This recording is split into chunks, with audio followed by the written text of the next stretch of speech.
Hey, what is up all you do-it-yourselfers? My name is Dylan Taylor and this is Dylan's DIY Workshop. And today I'm going to be showing you how I would burn Jimi Hendrix face on this guitar right here. So in this first bit I remove all the hardware that I thought was necessary to actually be able to sand off the area that I wanted to do the wood burning on, and that would be just right around where your right arm would sit on the guitar, so right here where my left hand is. I thought paint thinner would work, so I gave that a go with a brush and a scraper, and it didn't work out so well. It was starting to work, and I got a little layer off and then put some more paint thinner on, scraped that off, more paint thinner. It just wasn't working very well. So I tried an X-Acto knife blade, also didn't work very well. Also a paint scraper, but what that ended up doing was gouging some holes into the guitar, which I ended up having to sand down even further, so I wouldn't do that again. And then I tried some mineral spirits, and that also didn't do very much. Here's that paint scraper I was talking about. It ended up leaving some pretty nasty gashes. Those were later sanded out. So I tried some pretty rough sandpaper. This is 80 grit sandpaper, I believe.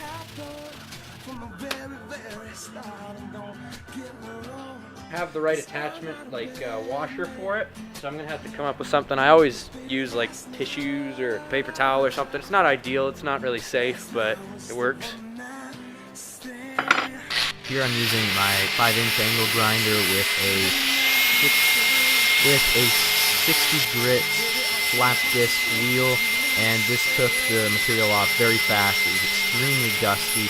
I was wearing a respirator, safety glasses, and hearing protection.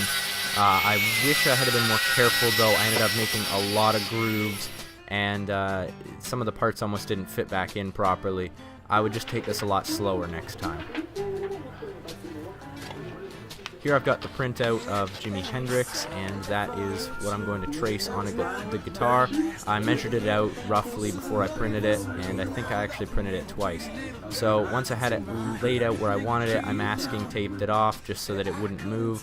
Grabbed my carbon paper, which is actually graphite paper, and traced out all of the darkest parts of the image. And this is how I do all of the faces that I would burn, is tracing out the darkest areas, because those are going to get burnt the darkest.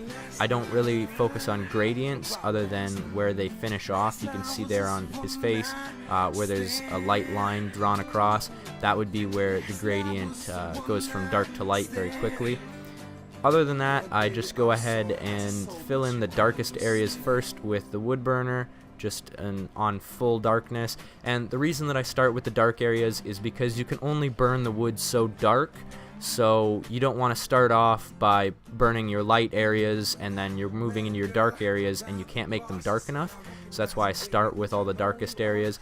And this wood burning in particular, I decided that I was going to start off by doing the entire area and then moving across the wood burning, and it did feel like it went much quicker doing it that way.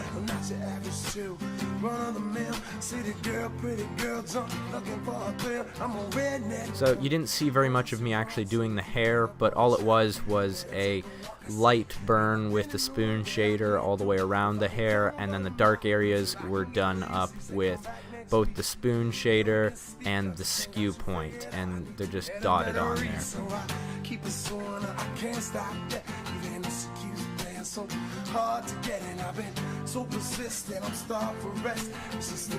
You just saw there, my favorite technique for shading lightly is to just go in circles really quickly until you end up with the darkness of the burn that you actually want. And that way you can make a gradient. You can see me doing it again right here.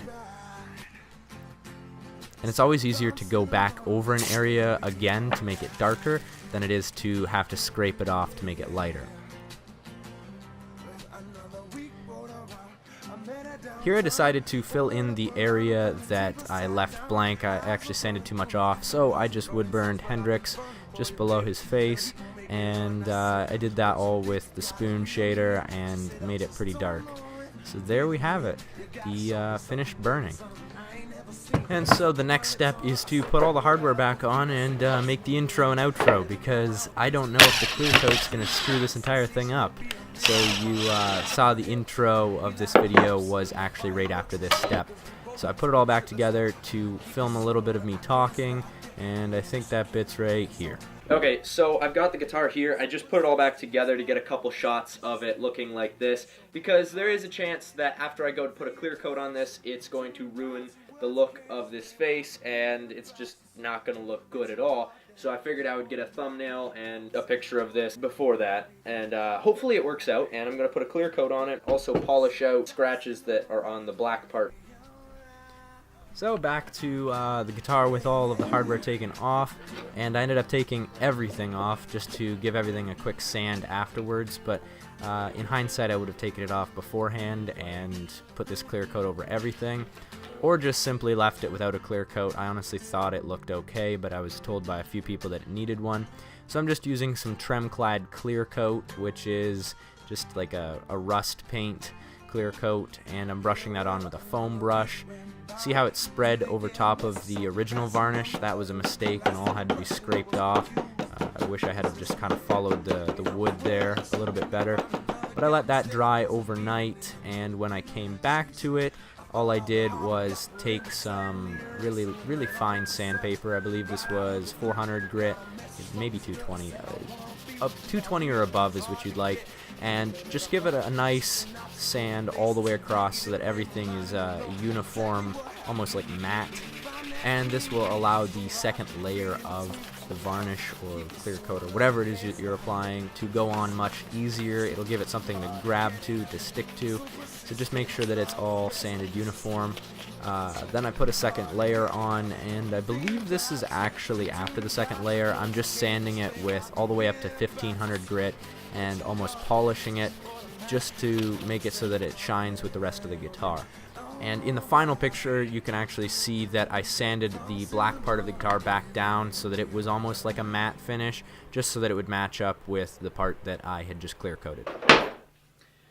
So I have not filmed the outro to this video yet. Alright guys, so I hope that you enjoyed this quick video of how I would burn Jimi Hendrix on this electric guitar. Now this guitar doesn't have any of the head screws, nor does it have any strings, but that's just the way that I'm going to leave it. And I will toss it up on my Etsy store if you guys want this as a wall hanger. You will have to throw those pieces on it or hang it up like this if you do want it. I was convinced by a friend that this would make a great video, so that's why I wood burned him on here. If you guys like wood burning videos and you want to get into wood burning yourself, I have a ton of tutorials on that, and I have them, and they're all throughout my channel, so if you want to check that out, go ahead. I will also leave a playlist link up in the top left corner if I can do that. I don't even know if I can do that.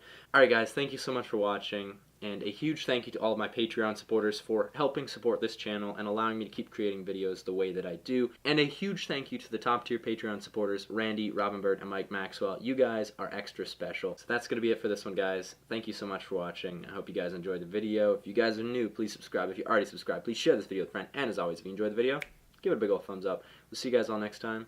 Peace out.